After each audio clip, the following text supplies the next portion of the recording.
Okay, I'll kick us off here as we get started. I think people might keep coming in, but we got a lot to cover today. So welcome. Thank you for joining us in this workshop about evoking the world that you want to see and how to engage people in future visions. We are your facilitators today, myself, Mihika, and Rachel. We're all from Carnegie Mellon in Pittsburgh. I'm a PhD student in the design program. Mihika is in her 4th year undergraduate, and Rachel just graduated with her master's degree in HCI. Yay! So we're all exploring racial justice, decolonization, and design in different forms in our degrees. So we came together because we're all interested in how futuring and design can help advance the causes of racial justice. So today is about evoking ideas about the future in the present day, and to do that for the purpose of engaging people in your racial justice work. So can you present visions of a better future and have that get people more motivated about committing to racial justice? So the goal of our work on design and racial justice is to make better futures feel possible so that other people will help you build it.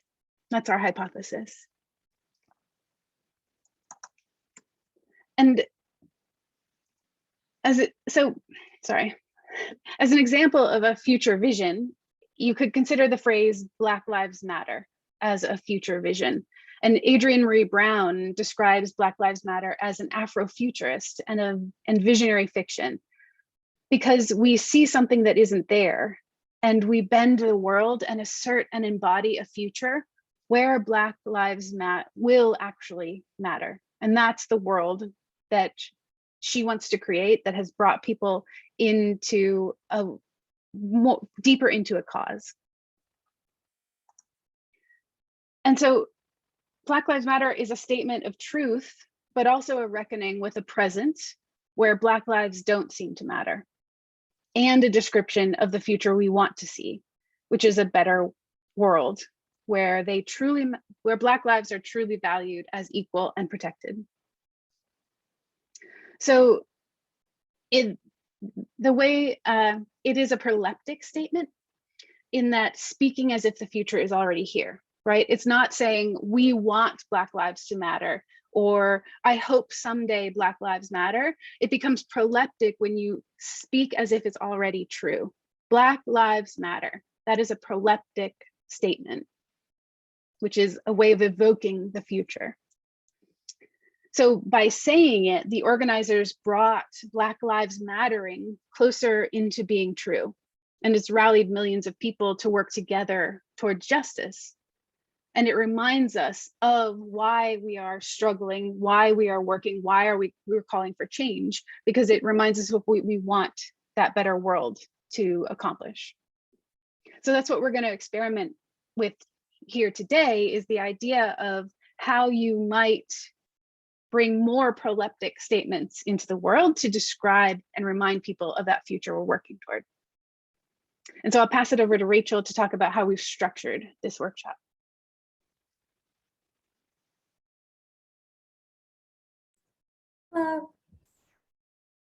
Okay, so some of our goals for today is looking at what is the future that we want to create and how could we do, give me just a second to find where I was. I was trying to add more slides and I lost my spot.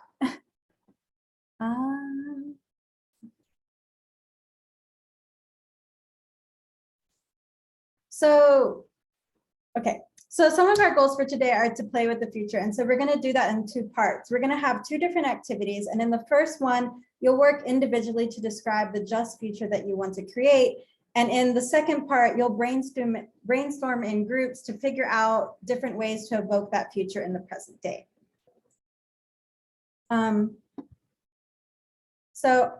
And our roles as facilitators is to introduce you to these tools that can help you imagine a positive and hopeful future and give you a chance to try out these frameworks for a way to engage in the future to create what it might look like. So Our agenda kind of structured today, it's going to be a little fast, but we're going to spend 20 minutes kind of introducing some of these concepts. And then we're going to move into activity 1, which is the one that you'll do individually. After that, we'll have kind of a recap and a presentation about the kind of how to evoke these futures in some different ways. And we'll do the group activity related to that in the next section. And then after that, we'll have kind of a moment of reflection and kind of coming together as a group to talk about the experience of this. So we're drawing on the visions of many great activists and dreamers. Aurora Levins Morales is one of them. In her poem, she wrote, "Teach these words to your children, your neighbors, your enemies, recite them in your sleep.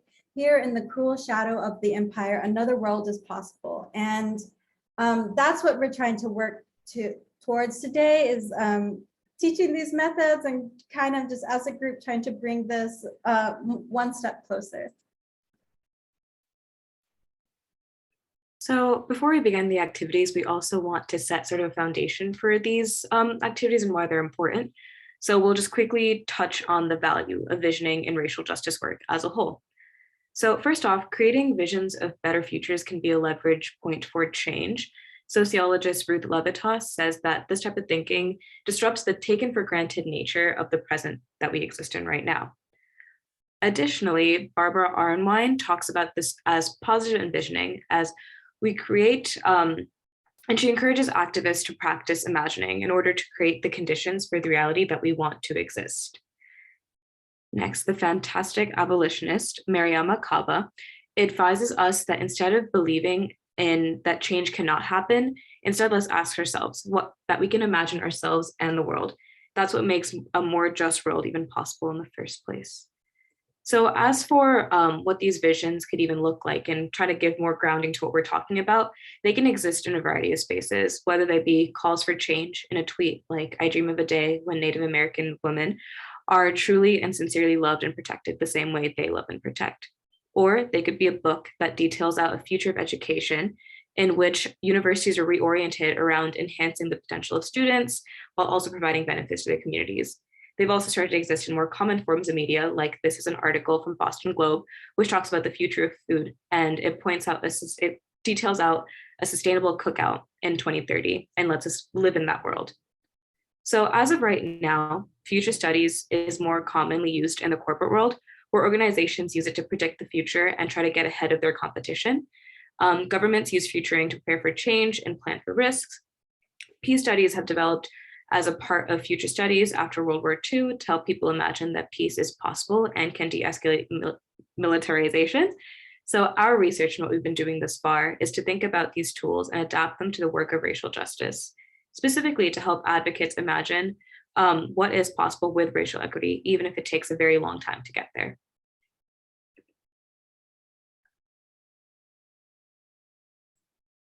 So with that introduction, we're going to move into the first activity, which is a chance for you to spend time individually thinking about what your hopeful future looks like. This part of the activity is about imagining what it could look like if your work was wildly successful. So we'll use these worksheets that are in Google Slides. You'll need to duplicate the slide or copy it. There's some notes on kind of like how to do that in there.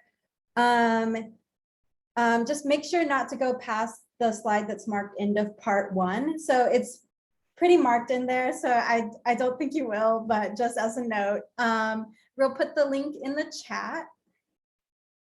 And we'll also give access to a PDF version if that one isn't working out. So you'll only have enough time to get a taste of what it's like to imagine this ridiculously hopeful future for your work. But the good news is you've already taken the first step and you can make a copy of these materials or take this on with you as well. So just as a note, after 10 minutes of quiet work on your vision for a hopeful future, we'll put you back into breakout rooms for you to share with what you came up with to inspire each other for your visions. You'll only have 5 minutes in these breakout rooms, so it'll be a little quick. Just really think about what struck you about the experience and maybe share something that you wrote or drew. So the links should be there in the chat. Thank you, Hillary. And we'll stay here in the main room for this individual activity and just go into those worksheet slides, kind of make a duplicate. You can add your name on it, but you can also ask any questions in here or share any thoughts that kind of strike you as they come to you during this process. So yeah, perfect. Just here, maybe I can demonstrate also so that it's not about selecting each thing, but you can go, if you right click on the slide itself, you can duplicate the slide. And that way you have a whole slide to yourself as your worksheet. And so if there are 40 people in this group, there should be 40 new slides. So make a duplicate, write your name on it so nobody else writes on it. And then I set a timer. I'll give you a 2-minute warning. So take 10 minutes. Yeah, okay, that's a good idea. We'll put the instructions in the chat as well. But we'll just work quietly for the next 9 minutes.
If you are just joining us, we're spending the next 5 minutes on the worksheets. that are in the chat, and I'll copy and paste just in case.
Hi, Rachel. I direct messages. Now I've got the presentation. I just can't, I tried right clicking on it. It's probably no big deal. I wrote it down anyway on a sheet of paper. So, I mean, on a, just like an actual paper. That's great too. If you're able, I was gonna say we could upload it to one of the slides and that could be your slide, but Whatever. I think I'm okay. I'm like okay. technophobic. Okay, well then, yeah, that's fine too. The beauty of it is that the power is to internally transform your view of it. So if it's uploaded to Google Slides or not. Okay. My wife is at CMU, by the way. So just started public policy masters. Wow. Good place. Somebody from CMU is presenting to our event tomorrow about what's being done to reduce single-use plastic at CMU as one of our panelists.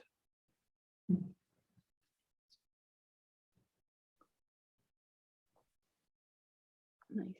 We've got 2 more minutes on this activity, and then we'll put you into breakout rooms so that you can share what you came up with a couple other people.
Okay, Betsy, they are ready for you to send them into breakout rooms. So you'll be in breakout rooms of about 3-ish people. And the idea, as Rachel talked about, was just to sort of share what came to mind, what you're able to come up with, because it can be really hard to imagine what success looks like. So help each other out, add to each other's visions, because we're going to use these in the next activity too. And then we'll come back and talk as a group about how that went. I'm going to click open all rooms. How long will they be in these rooms? We actually have a little, let's say 7 minutes. I will pull everyone back here in 7 minutes. Thank you. Everyone should see an invitation, but if you don't, feel free to come off mute. Maybe we can help troubleshoot.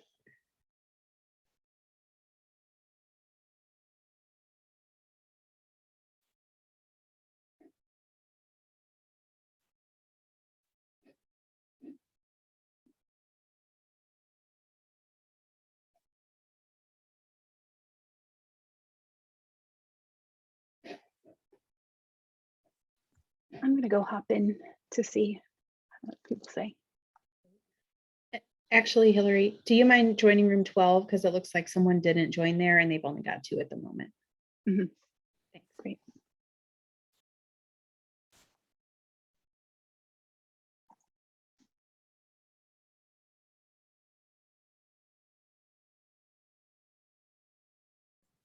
Gonna join a room as well, maybe 9 since it also has 2 people. Yeah, either 8 or 9. I'll It looks join. like- I'll join 8 then, Rachel. Okay. Okay. Okay.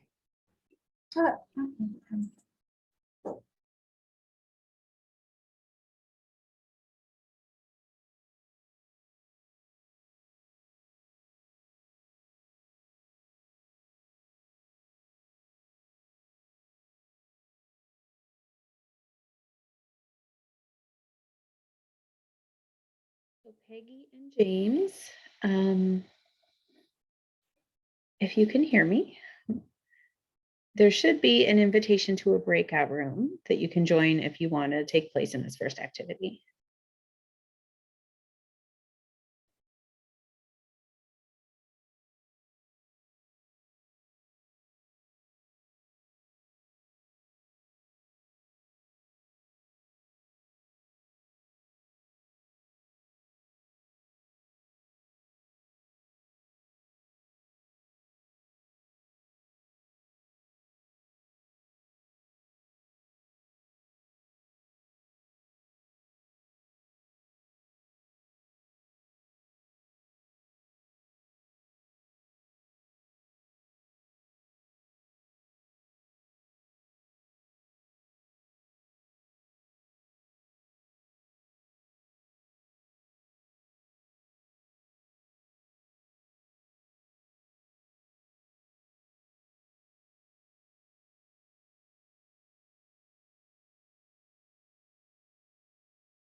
Hi, Vanessa, our other co-moderator.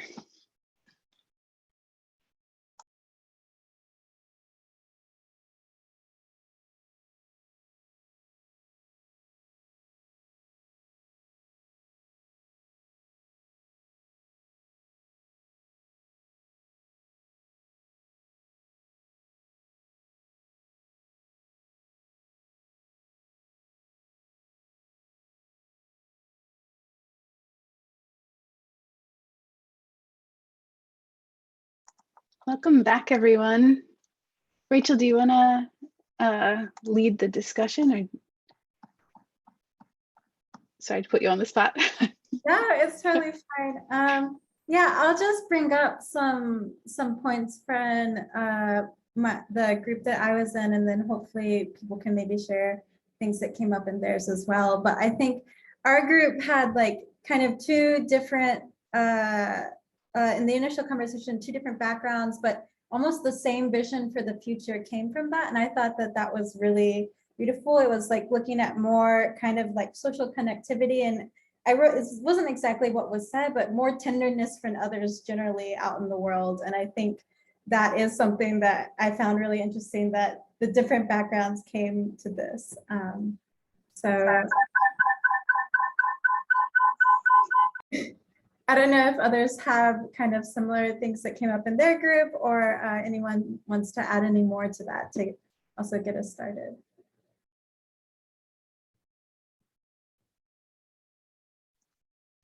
You can share some glimpses of the future, of a ridiculously hopeful future. I'd like to share mine. This is actually perfect for me because I'm trying to put together and organize my thoughts around this particular specific effort that I'm making. And I'm just starting to talk to just Black friends and leaders and getting like a kind of advisory. But the movement is Black Buyers Welcome, and it is to get yard signs in the neighbors' yards of homes that are for sale, to actually show, not just as a performative marketing act, neighborhoods where Black buyers are actually welcome, and hopefully homes where they're much more likely to be selected or less likely to be discriminated against and equally considered more so as homeowners.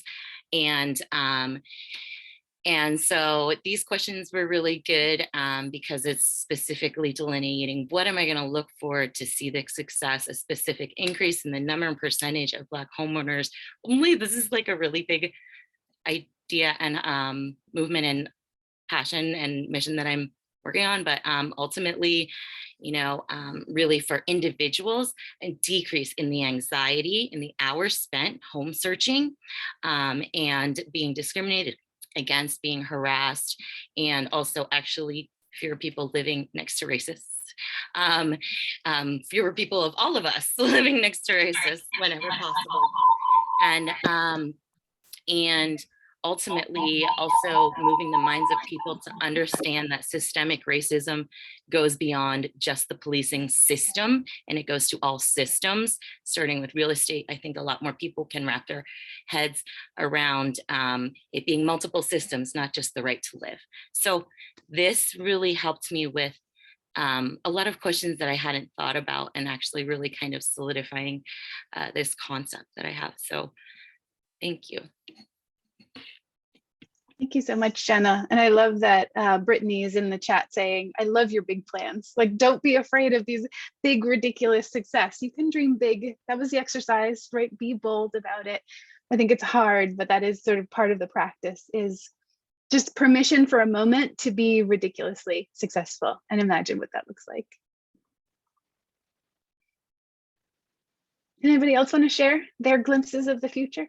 Yes, I have a new glimpse of the future, and her name is Zoe, and I envision a wonderful life for her in which she is challenged and loved, and helps to create a better world for others. This is Zoe. She was part of our breakout group. Perfect source of inspiration. Thanks, Ed. Thank you. It's a pleasure. So being in Zoe's breakout group, inspired writing something else on my PowerPoint very last minute. I probably had a slightly easier time with because I took it from a narrower scope. I work in diversity and inclusion in a company where my umbrella is 10,000 people.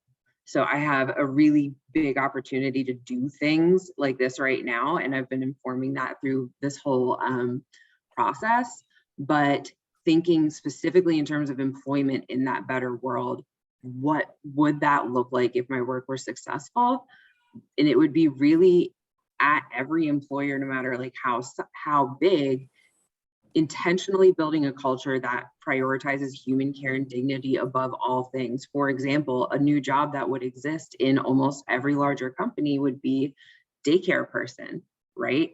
For every single, caregiver in that organization who might have a small child or a family member, somebody that needs care that would not be able to get that care, without this person being in this job. So things like that are not even thought of in corporate spaces, that needs to be not only like commonplace, but that needs to be the default beginning, the default starting point in that world. Thank you so much. Yeah.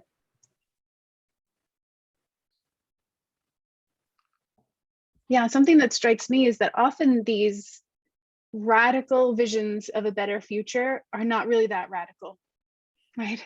Having everybody's children taken care of while they're at work is like our crazy vision of the future. It's like, when did that become so radical? Makes a lot of sense. Thank you. Jackie, do you want to share? Yeah, so bringing Zoe into the conversation reminds me of some work that I did, and I can share it in the chat, but I'm a sociologist, and so one thing that I've learned in my work is that some communities really organize their politics around future generations, and it strikes me that when we think about how our politics works, we don't think very far ahead at all in the political discourse. And so thinking about how we might change our system and really change how people relate to one another may involve thinking about how we bring future generations into today's political conversations. And a strategy that some communities are using is to create a future generations council within government. Wales, for instance, has one of these, and some cities have them. So I've been thinking we should try to do that in Pittsburgh and really change some of the political conversation and get people to think in new ways, because it may actually close some of the political divisions. Yes. I thought you meant actual whales, like pods of whales. That would be a good Whales idea. probably always think of their ancestors and themselves as ancestors, but also the country. And Japan does a lot of that too, I think. Yeah, I actually love the idea. You made me think of like politics that consider our ancestors and our generations is our future vision. Like there are ancestors in our future, and that would be the better futures that we think of ourselves as ancestors and our responsibilities. Thank you. Was there one last comment before we get on to the next section? I missed that hand up. Oh, somebody has a hand. No, go for it, Hannah. I love your second question, which is like you go right to the point of how are you making people feel? And that like kind of reframed everything I was thinking about. And I think it's really, vital for me to think about how I want the people around me to feel and how I want to feel. And those words were grounding, and I kind of want to write again based on that. Wonderful. Thank you so much. Okay, so we're going to move you into the next part of our presentation with all of this optimism and big creative visioning. And Mihika's going to introduce. Nope, I'm going to. Am I going to do this? Sorry, Mihika. I'm going to do this. So as we think about what these visions are for and what we can do with them We're going to talk about how you evoke and invoke them as you bring this into your activism. So the second part of this experiment is to take these visions and make them feel real in the present. And it's Carnegie Mellon, there's this practice called experiential futures, which is in the design school. So it's literally about making an experience of the future. So making something tangible so that it's available for people to interact with. And we as designers, we make these artifacts from the future so that people can start to feel what that world feels like. What would it be like if I was handed a certificate for daycare by my provider, if that was guaranteed? What would it feel like if I had a passport that allowed me to move through any country, no matter who I was, and the borders dissolved by it, right? So the purpose of this ultimately is to engage people more in what that future can feel like, so that they can feel more agency over, do I want this future? Do I not want this future? Are there things that I can do to take more action toward the future that I want? And so for this research, we're interested in how a glimpse of a better future might be motivating for people in racial justice. And if people have a better sense of what can be gained by achieving racial justice, can it overcome some of the apathy and resistance that we're seeing in the world today as people are digging in their heels toward change, the critical race theory, stupidity being part of that? And like for you, can your organization in whatever capacity you work on this bring more people into your work because you're painting a clearer picture of the future that you believe in and the future that you're working toward? And so there are different ways that we can make the future feel more visceral and compelling. And we can use words or actions to give people a sense of being in that future. So you could always do great storytelling that describe the future, but this activity is about like, how do you evoke it? And the goal here is to brainstorm ways to perform and test out your ideas of what equity could look like if your racial justice work was ridiculously hopeful, well-supported, radically successful. So the 5 techniques that you can experiment with today and try out in any way that you want, we're treating them like a chocolate box of choices that Rachel made these great drawings of. So you don't have to eat them all. You can pick and choose which ones seem most interesting to you and the group you'll be working with. We've divided them into 2 groups. So first, those are the 2 that involve speaking, and then there are the ones that involve action. So the 2 options at the top use words to evoke the future, and the 3 at the bottom use enactment and action to create a future that people can get a sense of. And so I'll walk you through each of these, and then you'll go into the small breakout rooms to brainstorm putting them into action. So the first one is to call forth. That formal word of prolepsis that we talked about in the beginning. It means to speak as if the future is already here. And so Black Lives Matter can be proleptic, that speaks to the future we want to create where Black lives are valued. Parents and teachers do this as well. So Zoe will probably hear a lot of this in their life. You talked about like the successful adult that you want that child to become. So you might say to kindergartners, scholars, open your books, and you're helping those children to feel and see themselves as the scholars that they will become over their lives.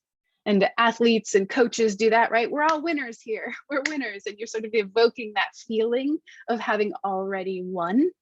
And so it is something that happens in language a lot, but we can be more deliberate about practicing it. One of the most famous examples I didn't put on here, but is as Germany was forming as a country, before it was Germany, there was this famous speech where they said Germans.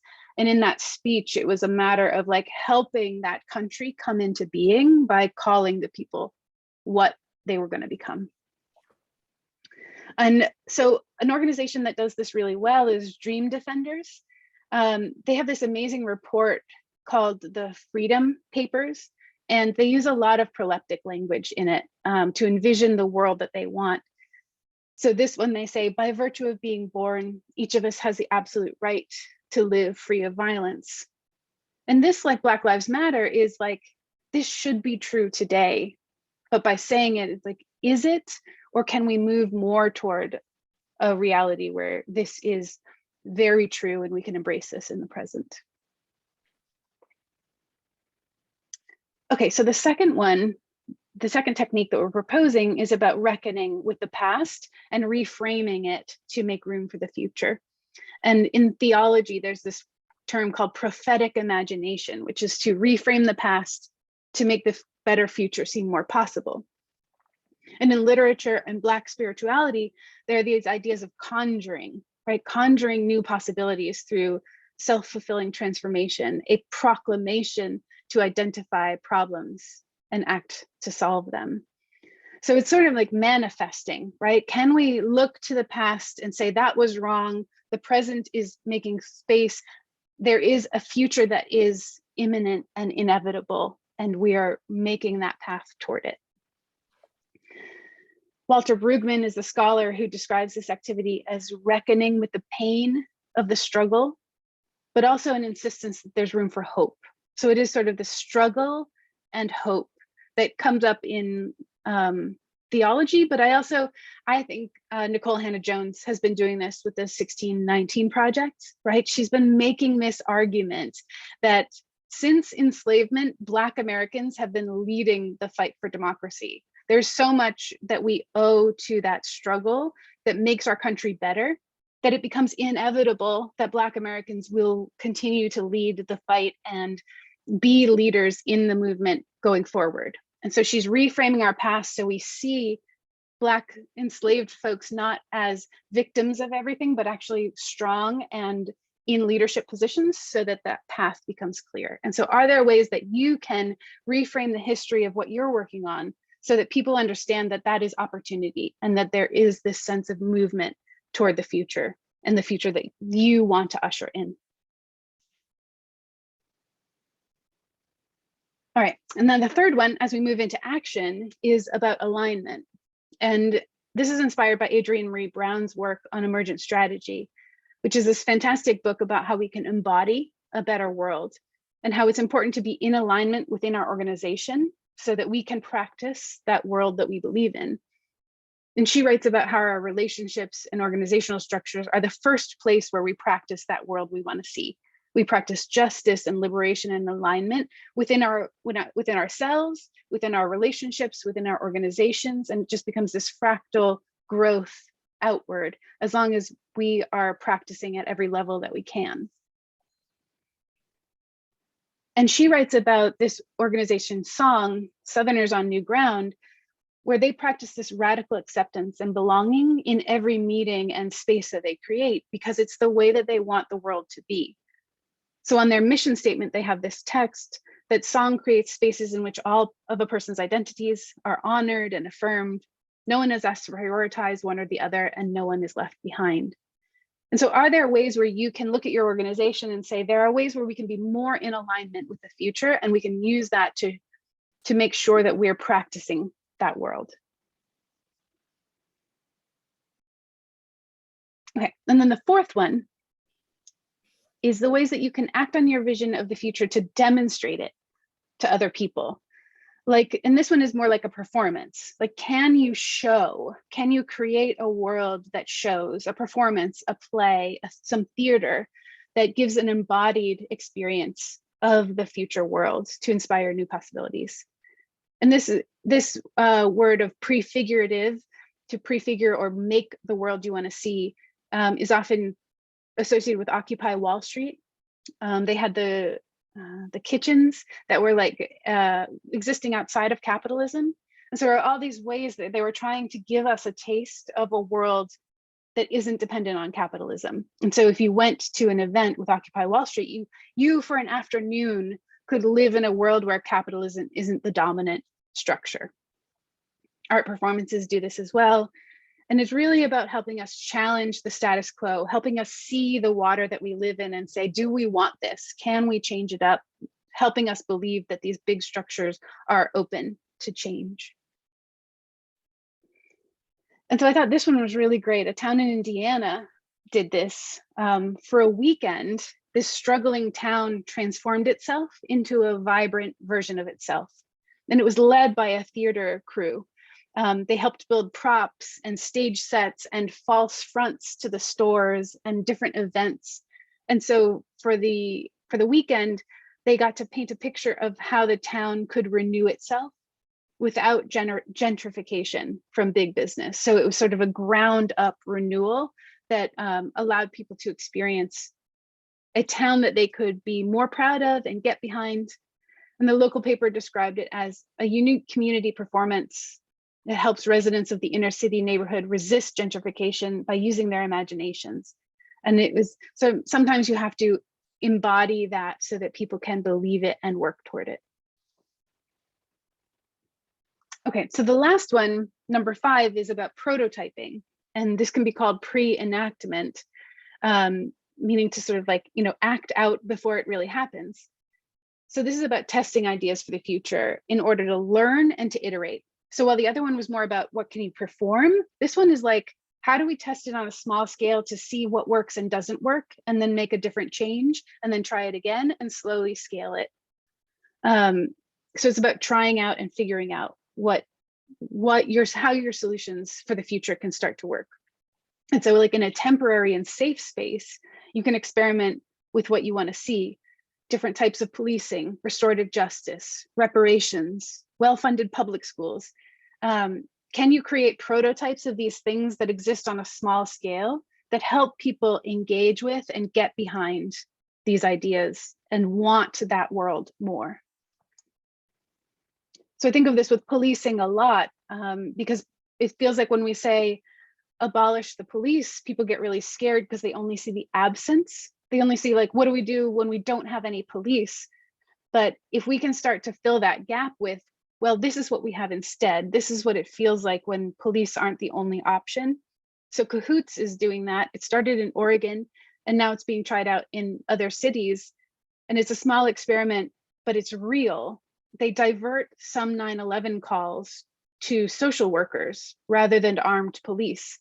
And so it's just a small portion of the community and just a small portion of the calls, but it is a real practice of not having armed responses to every 911 call. And then as they learn, they can slowly expand in a way that feels safe and studied. So think of that as prototyping and like pre-enactment. Okay, I know that was a lot. And so again, with the chocolate box, we don't want you to try to get through all of them today, but we want you to have a conversation with your group about what resonates, what you want to try out, and just experiment what it's like to think like that. So Rachel will talk you through the instructions for this activity number 2. So as Hillary mentioned, we've covered a lot of information. And so the next activity we're going to do is going to be in the small groups. And kind of to reiterate, think of it as like a taste testing. You're not going to get like the full meal, but just think of it as a sampling of some of them, of some of these chocolates. So we're going to put you in small teams by breakout room. And when you get there, there's several worksheet pages for y'all to work through. We made copies of each set already for each team. So you'll choose one person's vision, ask for a volunteer, or share the different ideas and see if there's any overlap that y'all can come to as a group. And then using that one example of a future vision, try out the different options together. Brainstorm ways to bring that future into today. I've added, you can see this little image here, I've added some post-it notes for kind of stepping you through what I've talked about here. You can delete them once they're you no longer need them. If you've joined us late, Hillary's put some links in the chat. Okay, so it's a big slide deck. So I've added some interactive kind of links on this. You'll see this slide in there. It's slide 6. You have to go into slideshow mode and click on one of those. You can alternatively scroll to it. You'll just be scrolling for a little while. If you're able, go into slideshow mode and it'll be like a hyperlink and it'll pop you down to your group section. And you'll know that number based off of your breakout room number once you're in that room. So if you see your breakout room number as like breakout room 4, click on the little arrow for 4. Once you're in there, say hello to each other. There's an introduction slide, kind of add your contact info or name if you want. And then the next slide lets you choose a vision, and you can kind of like skip to the technique that you want to try from there as well. And in that case, you'll go into slideshow mode or just go to the next slide as you would like to navigate the pages. Think of like the interactive links as like an extra tool to help you. So just go into slideshow mode to use it, but you can still navigate everything without it. The next part is you'll have 15 minutes. There'll be kind of, I think there was another slide in here, the tour one. Yeah, so during that first 15 minutes, you'll kind of be working on the worksheet, and then you'll have 5 minutes to look at what others have done. We'll let you know about that time. Use that 5 minutes to kind of tour around and see what other groups are doing, kind of what they've come up with. You can do that during the time as well, just don't get distracted by it, I would say.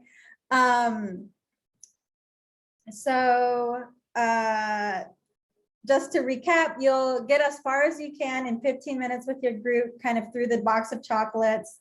If you don't get through it, don't worry, they'll be there later. Then we'll come back together. Then you'll have the 5 minutes to look through what other people have done. And then you'll come back together for kind of final thoughts. And Mihika made a good point. Slide 6 is now slide 19 because people made the copies earlier. Yeah, so I think we can start the breakout rooms. I think just a quick note, how are people feeling? I think feel free to DM me once, like if you're in there and you don't know, or like do the little like raise hand, ask for host or whatever, and we'll pop in there and help you kind of with anything. Yeah, so. But just to confirm, I'm opening these rooms for 15 minutes or 20 minutes? Is the extra 5 also in the breakout rooms? I think 20? because the time right now, I think we have to stick to just 15 minutes so that we end on time. Okay. The rooms are opening now, and I'll bring everyone back here in 15. Thank you.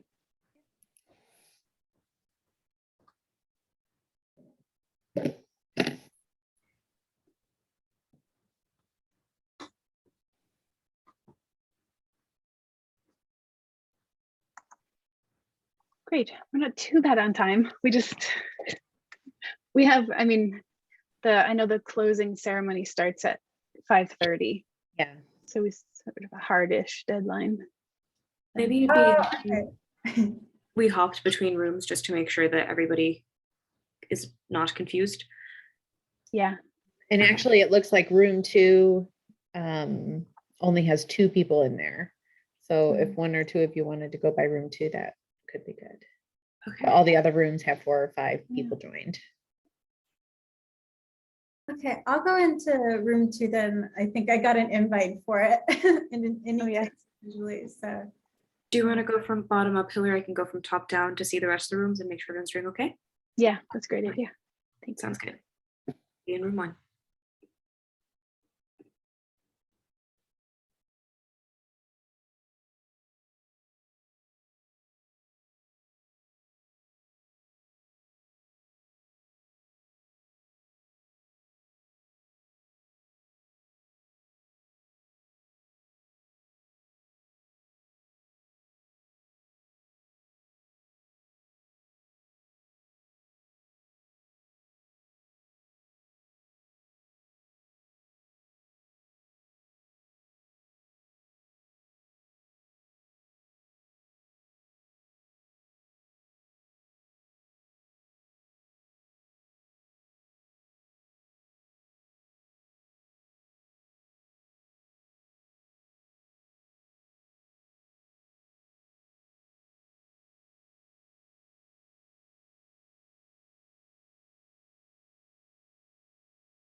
Hello.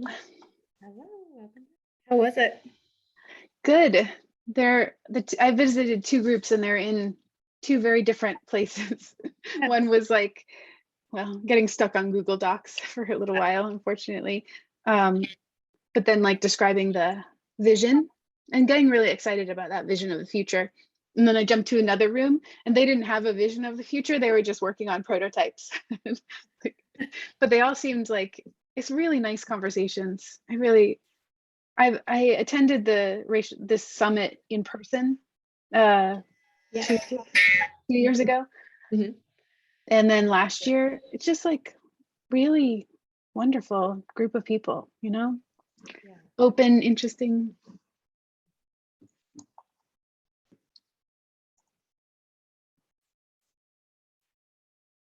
Welcome back. I know that was probably much too short. Yeah, I would love 3 hours of your time to really be creative, but they wouldn't let me. They wouldn't let me have all day. Take you all for all day. So we have just 10 minutes to talk about what resonated with you, what was most interesting, what do you want to carry forward into your future, right? What do you think you can actually use of this technique in your work? So that was a lot of questions all at once, but basically give us your feedback. Tell us what's resonating with you. I just want to recognize that this whole thing is a prototype, and I really appreciate what you guys are doing. Thank you. Exactly. This is like, especially because we're coming from academia, this is a chance to put it out to the community and say, like, does this work on the ground? Don't let us get too caught up in theory. What of this resonates? Like, let us, that really trying to take the bell hooks, like it's got to be academia and community working together.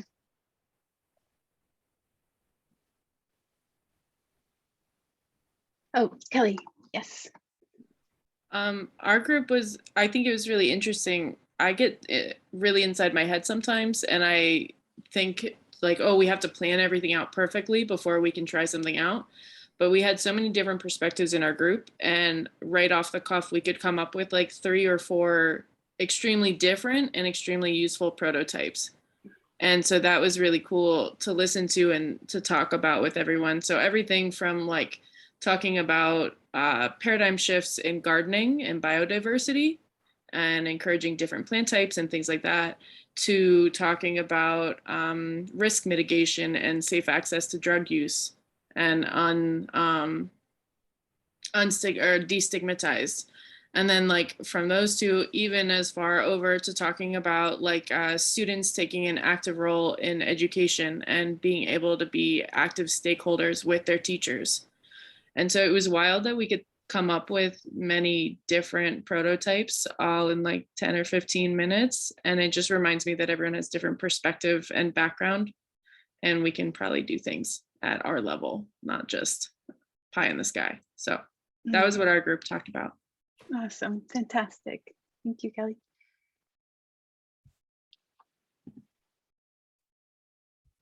Jackie. So one thing we talked about that I think is really doable, and I want to nudge some of my co-group members to actually try to do it.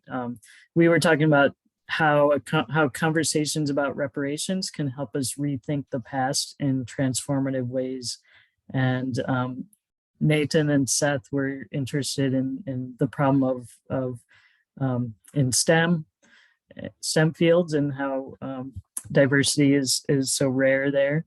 And so I think a conversation about reparations among STEM folks at CMU and Pitt, and that could be really transformative, and it would be great to see departments organize something on a large scale. So I'll just put that out there and hope somebody does it. I love that. That's like, there's this vision of making reparations, and then you're already seeing how do you start toward that today. Thank you. Since Jackie was in my group, could I just like add on to that a little bit? Yeah. So I'm a second year student right now, and I'm in mechanical engineering. And when I look around, I think only about 20% of my class is actually women. And so that's kind of what started me on this. Like I realized that at some point in class. So I'm also a TA for a physics class, and my experience in physics is way worse than it is in engineering. So one of my goals is to have people feel comfortable being in the classroom and you know, being different from just a white person or a white guy specifically. And I've already, it's only been like a week, but I've already seen a little bit of success. But having these tools is good for being able to acknowledge people like that, because obviously I'm a white guy, so you know, I am the stereotype. But hopefully I can help other people feel welcomed in the field and you know, change the way that it is right now. Yes. Yes. Embrace and support any glimpses of the future, glimpses of a more diverse and inclusive and welcoming and future, like foster those whenever they happen and make it feel, pave the way for that. That's great. Thank you. And Randall. Yeah, I shared in my group. I know Jackie Smith's heard me talk about this on many occasions, that we work too much in this country. We're forced to work too long. And we know in other parts of the world that they're talking about a 4-day work week. Of course, that's no cut in salary or benefits, but a 4-day work week. And that's something I dream of, that people can spend more time with their families, maybe go to school, maybe take up a hobby, maybe just relax and I just think we work too much. And as the example I've always used, like I used in the group, Friday night, you're at work, get off work, go hang out, have some fun. Saturday night, you can go really cut it loose because you don't have to go to work tomorrow. Sunday, you got to take it easy. Why? Because you got to go to work the next day. 1 day out of the week do we have to ourselves. And we all know how much we love 3-day weekends. And I just think it's critically important in the future that we begin to say we work too much in this country. We should have more time for ourselves and our families. I love it. And you have that vision, like everybody works a 4-day week. Let's embrace that. Let's start prototyping it, right? Let's start practicing little glimpses of that more and more. Sometimes I think of it as like elbowing. We're going to elbow our way toward that. We're going to keep like moving our current day toward that better vision. Thank you. So I put in the chat my email address. I'll be happy to send you a PDF of these slides if that's helpful for you. The workshop recordings will eventually get posted on the YouTube channel, and the closing ceremony is happening pretty soon. So there's the link for you there. What else can we give you that would be helpful, or any thoughts you want to, like, any great things that you heard from other people that you want to celebrate in these sessions? Yeah, Seth. I just love this whole format. It's like I feel like we just barely scratched the surface of asking these questions around possibility. And if you ever organize like a weekend retreat or something where we really get to like bring a really rich and abundantly diverse group of Pittsburghers together to dream and vision, sign me up. All right. I think this is really cool. Yes. Yes. Well, thank you, because I am a PhD student who wants to run these workshops for free. So email me if you would like a free workshop so that you can be my data and you can help me make these better. And yeah, I really do want to start practicing this and offering this as like to see if these tools can really be helpful and put them into practice. So hit me up for that, please. I'll put my email in there again. What last thoughts? Rachel? I was gonna say, if y'all want, duplicate the slide, the worksheet deck, because there's also for yourself, because there's also resources at the end there for kind of like other work in this vein, as well as you know, Hillary's information, and just kind of like, I think we just did the sampling now, but I really hope that you can take some of this what we started here and continue it out, and just thinking about those things, because I think from this conversation and what we've kind of talked about, like just getting this started provides you with like just ways to take it forward. And I'm a real big believer in the like we have to keep just incrementing ourselves and turning ourselves towards that future that we want. because it can happen. I think we just have to also have the power to believe in it. So, yeah. I just want to say that this is a demonstration that a joyful community is where it's at as far as happiness and fulfillment, and that we didn't blow a lot of natural resources today. Yes. I wanted to let you know too that just on a bodily, personal, my brain chemistry level, I feel so cared for by this conversation. I feel like this was self-care, but also everyone I spoke with was caring for me. And I have so many negative thought patterns around the work I do and my inabilities to do what I want to do. And this just like reframing and setting me back, and like I do believe it will. It'll be something I take with me. So thank you. That is so beautiful. Thank you so much, Hannah.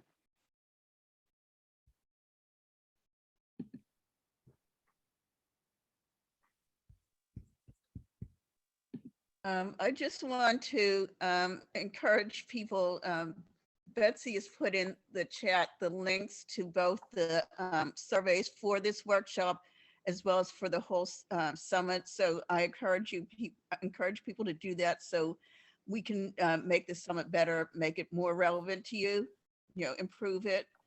So as I said, Betsy has put marked survey 1 and survey 2 for those surveys. So please. Will we get an email prompt about this to do it later? I can ask, I don't know. Okay, thanks. Hi, it's Brittany. You will not be given we are not planning to send an email to y'all to fill out these surveys. Okay. We Very good now. can potentially, yeah, that would be the most helpful, or at least open the window so you have it. The one for the session is the same across all sessions, and you just choose from the drop-down menu which one you're filling out for at that time. And then there's one for the whole session overall that Betsy dropped in there, and that's the one where it says survey number 2. Click those links now. Yeah, Those links, them copy up, my guys. email address, get them all before this window disappears. And they're anonymous, so we're not, we won't have access to like who said what thing. So really, please be honest with us. Our focus this year was really to make the summit accessible to people who wanted to attend. We worked really hard on that part. So especially any thoughts you have about that, we really want to know if we met your needs in those ways. Please give us all of your feedback so that we can take it to heart and make next year's summit even better. And I'm sorry, Hillary, I do see is it the hac@andrew.cmu, is that? Yep. Okay, Yep. sorry. I just saw it as I was about to say couldn't find it. No problem. Yeah, it's a long education one. And Convergent Futures is my oops, there's my dog and my website. And I just wanted to thank you and the group that I was in. It definitely wasn't long enough for the discussion, and I would hope to see some workshops and things so that we could all get together and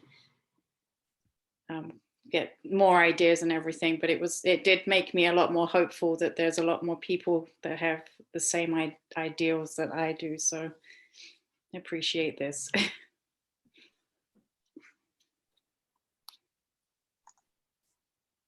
Thank you all for really being open to this very new way of thinking and trying out these tools and rolling with it as fast as we had to move you through. Anything else before we let people head to the closing? We have a DJ, y'all. Come dance right with on us. time, yes. So we can roll right into those festivities. Right. Enjoy the closing ceremonies. Thank you so much. Thank you. Thanks, y'all. Thank you. Bye, everyone. A lot of work went into this. Thanks. Thank you.